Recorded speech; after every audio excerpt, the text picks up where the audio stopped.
आपका अपना to the point जीव विज्ञान के यूट्यूब चैनल पर सभी छात्र छात्राओं का स्वागत और अभिनंदन।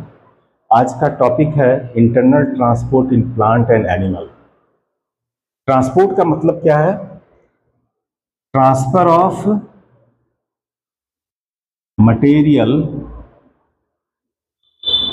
From one place to another place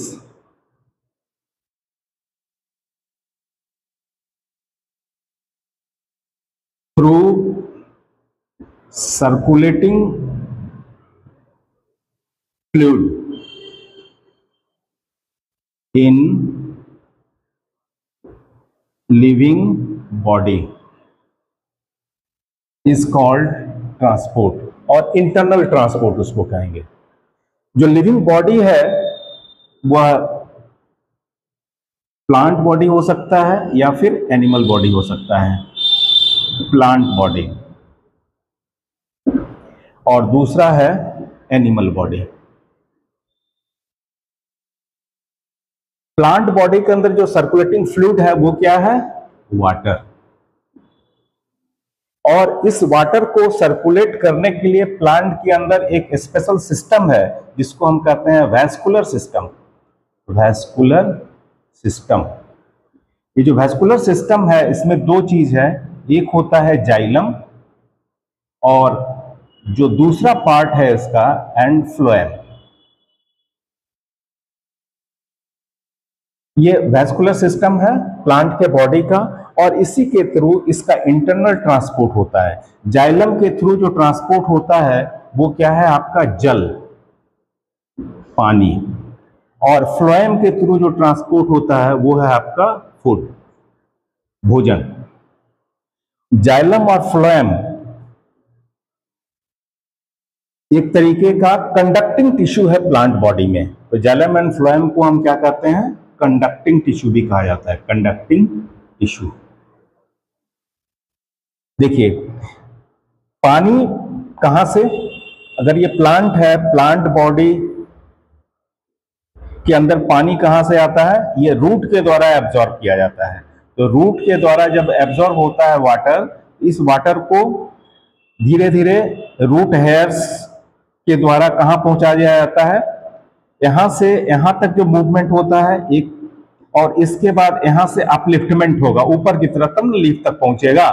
तो दो फेज है, एक तो absorption of water through root और दूसरा है upliftment of water from root to apex of the plant.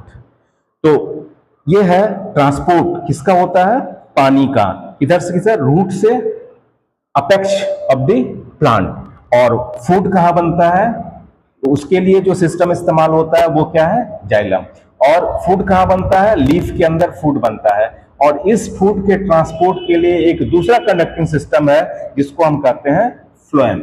और ये लीफ के अंदर जो भी फूड मटेरियल बनता है उस फूड मटेरियल को या तो लीफ से उसका transportation different part of the body, plant body में किया जाता है, और उसके ट्रांसपोर्टेशन या तो ये अपवर्ड डायरेक्शन में होगा या डाउनवर्ड होगा या लैटरल डायरेक्शन में होगा। तो अपवर्ड भी हो सकता है, डाउनवर्ड भी हो सकता है और लैटरली भी ट्रांसपोर्ट हो सकता है फूड मटेरियल का। तो ये प्लांट बॉडी के अंदर जो सर्कुलेटिंग फ्लूइड है वो क्या है? वाटर। और इस सर्कुलेटिंग फ्लूइड को एब्जॉर्ब कहां से किया जाता है? प्लांट कहां से एब्जॉर्ब करता है? रूट के द्वारा, सॉइल से, मिट्टी से एब्जॉर्ब करता है इसको। तो यहां तो सर्कुलेटिंग फ्लूइड वाटर है। एनिमल बॉडी के अंदर जो सर्कुलेटिंग फ्लूइड होता है वह वाटर भी होता है, ब्लड भी होता है और प्रोटोप्लाज्म भी होता है। एक होता है protoplasm, is the circulating fluid, दूसरा होता है वाटर, और जो तीसरा होता है वो क्या है? Blood is the circulating fluid. तो प्रोटोप्लाज्म जिसमें सर्कुलेटिंग फ्लूइड है वो एनिमल कैसा होगा? यूनिसेलुलर एनिमल, यूनिसेलुलर, वैसा एनिमल जिसका शरीर एक कोशिका का बना होता है, जैसे अमीबा। इस अमीबा के शरीर के अंदर जो तरल पदार्थ है उसको हम क्या कहते हैं? प्रोटोप्लाज्म। और इस प्रोटोप्लाज्म के अंदर एक स्पेशल टाइप्स ऑफ मूवमेंट होता है जिसको हम कहते हैं साइक्लोसिस या स्ट्रीमिंग मूवमेंट। इस तरह से इसका प्रोटोप्लाज्म रोटेट करता है और इसके द्वारा कोई भी मटेरियल जो है बॉडी के अंदर यूनिफॉर्मली डिस्ट्रीब्यूट हो जाता है। तो प्रोटोप्लाज्म जो सर्कुलेटिंग फ्लूइड है यह किसमें होता है? यूनिसेलुलर एनिमल्स में होता है। और यह जो मूवमेंट होता है इस मूवमेंट को हम कहते हैं साइक्लोसिस। साइक्लोसिस के द्वारा जो दूसरा कैटेगरी है वह क्या है? मल्टीसेलुलर एनिमल, जिसमें वाटर जो है सर्कुलेटिंग फ्लूइड है। और वह मल्टीसेलुलर एनिमल जिसमें वाटर सर्कुलेटिंग फ्लूइड की तरह काम होता है, उसके अंदर एक सिस्टम होता है, इसको कहते हैं कैनाल सिस्टम।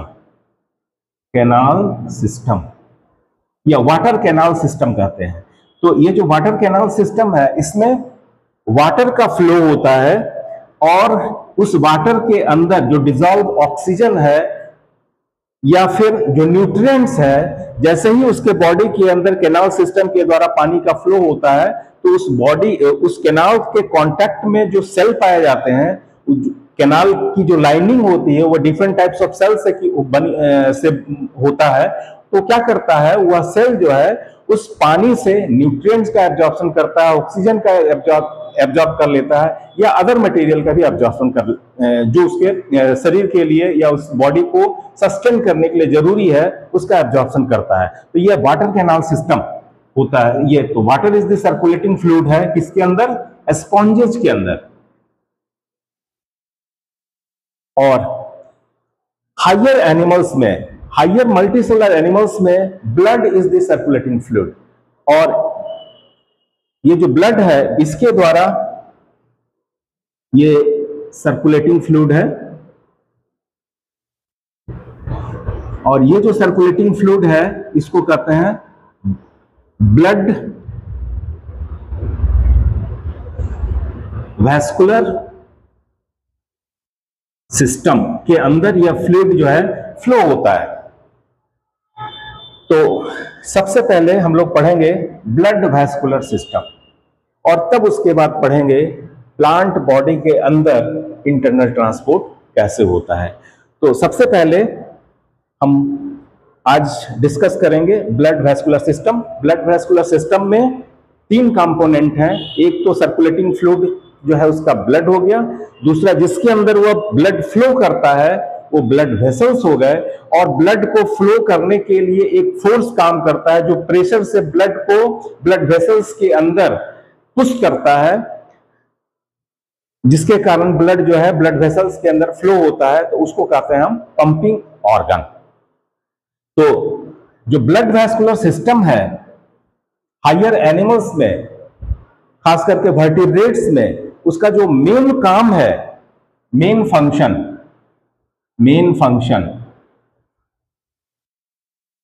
किसका? ब्लड वैस्कुलर सिस्टम का। वो क्या है? ट्रांसपोर्ट ऑफ एक न्यूट्रिएंट्स, दूसरा गैसेस, तीसरा मेटाबॉलिक वेस्ट,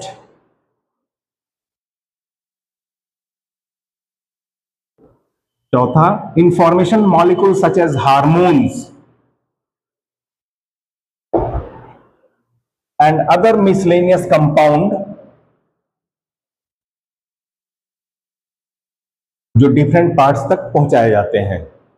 तो मेन फंक्शन है ब्लड वैस्कुलर सिस्टम का transport of nutrients, gases, carbon dioxide and oxygen, इसका ट्रांसपोर्ट। मेटाबॉलिक वेस्ट, जब मेटाबॉलिज्म होगा तो कुछ टॉक्सिक मटेरियल बनते हैं, उसका शरीर से बाहर निकलना है, तो इसको एक्सक्रीटरी ऑर्गन तक ले जाता है, ब्लड वैस्कुलर सिस्टम के द्वारा पहुंचा दिया जाता है। हार्मोन्स, जो इंडोक्राइन ग्लैंड है उससे जो सिक्रीट होने वाले केमिकल सब्सटेंस जिसको हम हार्मोन्स कहते हैं या केमिकल मैसेंजर कहते हैं, उसको उसके टारगेट तक पहुंचाने का भी काम कौन करता है? ब्लड वैस्कुलर सिस्टम है। और ब्लड वैस्कुलर सिस्टम के जो सर्कुलेटिंग फ्लूइड है ब्लड, उसी में वो घुल मिल करके जैसे जहां टारगेट पर पहुंचना होता है ब्लड उसको पहुंचा देता है। तो ये इसका मेन फंक्शन है ब्लड वैस्कुलर सिस्टम का। अब हम देखेंगे different components of blood vascular system. Different components में कौन कौन से कंपोनेंट्स होंगे ब्लड वैस्कुलर सिस्टम के? Components of blood vascular system. इसमें सबसे पहला कंपोनेंट है आपका ब्लड, दूसरा कंपोनेंट है ब्लड वेसल्स, और जो तीसरा कंपोनेंट है वो है आपका पंपिंग ऑर्गन, जिसको आप कहते हैं हार्ट। तो सबसे पहले ब्लड के बारे में मैं एक ब्रीफ नॉलेज आपको दूंगा। अगर आपको इसके बारे में डिटेल में पता करना है या पढ़ना है तो मैं इस वीडियो के अंत में एक लिंक दे दूंगा, उस लिंक पर आप चले जाएंगे तो उसमें ब्लड के बारे में आपको विस्तृत जानकारी मिल जाएगी। तो सिर्फ मैं इसे ब्रीफ में बताता हूं कि ब्लड क्या है और इसके कितने कंपोनेंट्स हैं। ब्लड को कहा जाता है liquid connective tissue, liquid connective tissue है ये। और इस लिक्विड कनेक्टिव टिश्यू के दो कंपोनेंट्स हैं। एक कंपोनेंट है आपका प्लाज्मा, और उस प्लाज्मा के अंदर फ्लॉट करने वाले सेल, जिसको हम कहते हैं ब्लड कॉर्पसल्स, ब्लड कॉर्पसल्स, या इसी को कहते हैं हम ब्लड सेल भी, ब्लड सेल्स। जो प्लाज्मा है ये 60% ऑफ द टोटल ब्लड, और जो ब्लड कॉर्पसल्स है ये अबाउट 40%, कहीं कहीं पर 55% टू 60%, और ये 40% टू 45%, ये होता है आपका ब्लड कॉर्पसल्स। तो प्लाज्मा एक कॉम्प्लेक्स लिक्विड है, और इसकी खासियत क्या है, इसका कलर अगर देखेंगे तो ये होगा slightly yellowish in colour, slightly yellowish, हल्का पीले रंग का है। इसका पीएच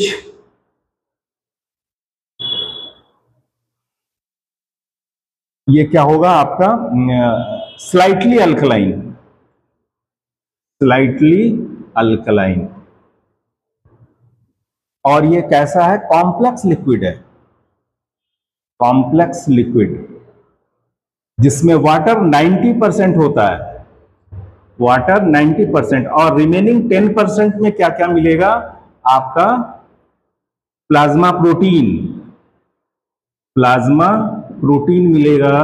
उसके बाद कार्बोहाइड्रेट भी इसके अंदर पाया जाता है, जैसे glucose, lipids, fat, lipids and fat, जिसका कोलेस्ट्रॉल बहुत ही इंपॉर्टेंट कंपाउंड है। इसके अलावा सॉल्ट्स एंड मिनरल्स प्लाज्मा के अंदर पाए जाते हैं। तो यह है आपका plasma, it is the liquid part of the blood, liquid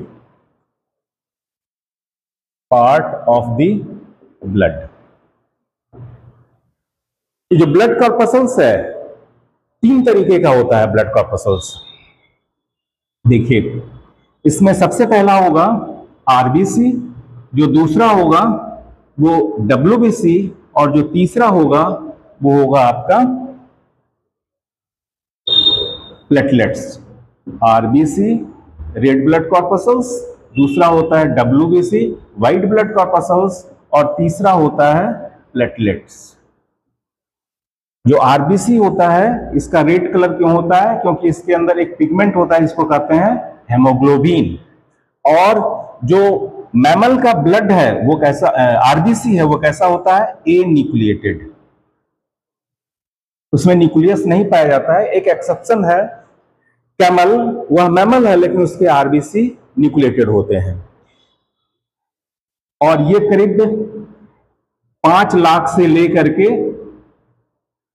4.5 lakh, 4.5 lakh to 5 lakh के बीच में इसकी संख्या होती है। इसकी जो लाइफ होती है 120 डेज होता है, और मुख्य काम है इसका बॉडी के अंदर transport of gases, carbon dioxide का ट्रांसपोर्ट लंग से टिश्यू से लंग सरफेस पर करता है, और ऑक्सीजन का ट्रांसपोर्ट लंग सरफेस से टिश्यू सरफेस पर करता है।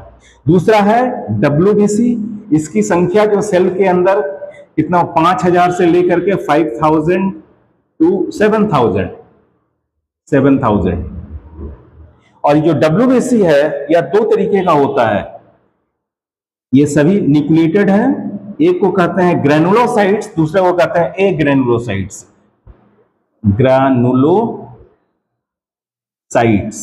और दूसरा है एग्रेनुलोसाइट्स।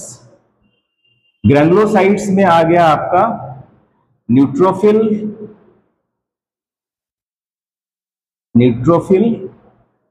Basophil and eosinophil. ये ग्रेनुलोसाइट्स हो गए, इसके साइटोप्लाज्म में ग्रेनुल्स पाए जाएंगे और उसके स्टेनिंग प्रॉपर्टी के आधार पर इसका क्लासिफिकेशन किया गया है।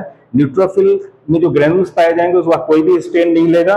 बेसोफिल बेसिक स्टेन में उसके ग्रेनुल्स को रंगे जाते हैं, और एसिनोफिल में जो ग्रेनुल्स पाए जाएंगे वह एसिडिक स्टेन में रंगा जाता है, इसलिए कहते हैं इसको एसिनोफिल।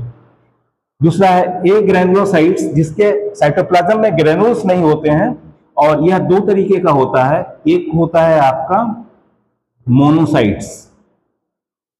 मोनोसाइट्स और दूसरा होता है लिम्फोसाइट्स। तो मोनोसाइट्स जो है फेगोसाइटिक नेचर का होता है, और जो लिम्फोसाइट्स है वह एंटीबॉडी प्रोड्यूस करता है, या इम्यूनोग्लोबिन IG, इम्यूनोग्लोबिन का प्रोडक्शन करता है ये लिम्फोसाइट्स। मोनोसाइट्स क्या करता है, फेगोसाइटिक नेचर का होता है। जो भी बैक्टीरिया जर्म्स बॉडी के अंदर आते हैं उसको वो जो है इनगल्फ कर लेता है, उसको डिस्ट्रॉय कर लेता है। न्यूट्रोफिल का भी वही काम है। सबसे ज्यादा अगर कोई चीज पाया जाता है ये 70% ये होता है, और बेसोफिल करीब 0.5% होता है, और ये 1 to 3% के आसपास ये होता है एसिनोफिल। तो ये है आपका WBC। मोस्टली WBC रेस्पॉन्सिबल किस लिए है, इम्यूनिटी के लिए है। प्लेटलेट्स की बात कर लें, प्लेटलेट्स ए न्यूक्लिएटेड होता है, और इसका काम क्या है, सेल के अंदर बॉडी के अंदर ब्लड क्लॉटिंग, ये हेल्प करता है ब्लड क्लॉटिंग में। It is responsible for blood clotting. रक्त का थक्का जहां पर कट फट गया तो ब्लड जो है फ्लो होता है, तो कुछ समय के बाद वो बंद हो जाता है। तो वह जो बंद होता है वहां पर एक थक्का जमता है जो कि प्लेटलेट्स के द्वारा होता है। यह कैसा होता है, ए न्यूक्लिएटेड होता है। इसकी संख्या लगभग 1.5 लाख से लेकर के 5 लाख तक होती है। 1.5 लाख टू 5 लाख। डेंगू के समय इसकी संख्या घट जाती है, क्योंकि जो डेंगू का जो मच्छर है उसके काटने से जो पैरासाइट्स बॉडी के अंदर जाता है, वो क्या करता है कि बोन मैरो के अंदर जो बनाने वाला सेल है प्लेटलेट्स को, उसका डिस्ट्रक्शन करता है, उसको डिस्ट्रॉय कर देता है, जिसके कारण इसकी संख्या क्या होती है, घट जाती है। तो ये था आपका ब्लड।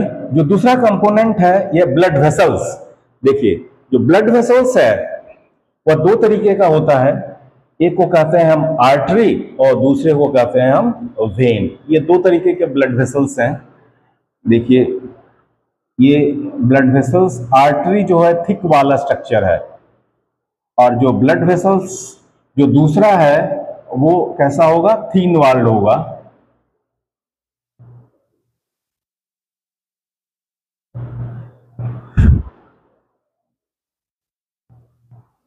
आर्टरी से जो ब्रांच निकलता है उसको कहते हैं आर्ट्रियोल्स। आर्ट्रियोल्स ये है आपका आर्टरी, उससे जो ब्रांच निकला आर्टियोल्स, और आर्टियोल से फिर बहुत सारे छोटे छोटे ब्रांच निकलते हैं। ये बहुत से ब्रांच यहां पर निकल रहा है, और ये सारे ब्रांच फिर मिल करके एक स्ट्रक्चर से वेन से जुड़ता है। तो जहां पर ये वेन से जुड़ता है उसको हम कहते हैं venules.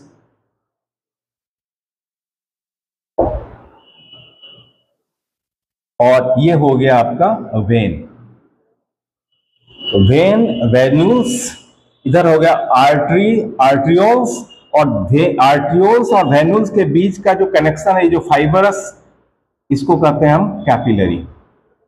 It is the connecting link between the arterioles and venules, या आर्टरी और वेन के बीच में ये कनेक्टिंग लिंक है, तो कैपिलरी। तो जो आर्टरी है ये कैसा होता है, ये थिक वॉल्ड स्ट्रक्चर है।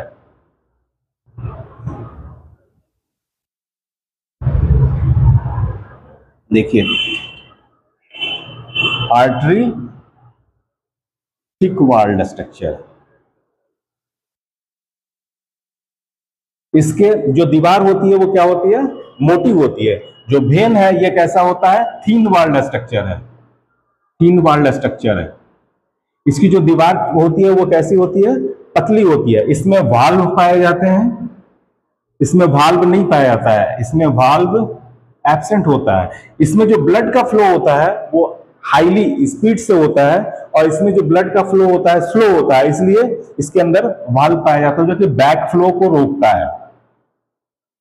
इसके अलावा जो आर्टरी है वह सुपरफिशियल रीजन पर नहीं पाया जाता है, वह डीप रीजन, बॉडी के डीप रीजन में पाया जाता है आर्टरी, जबकि वेन जो है यह बॉडी के सुपरफिशियल अपर रीजन पर पाया जाता है।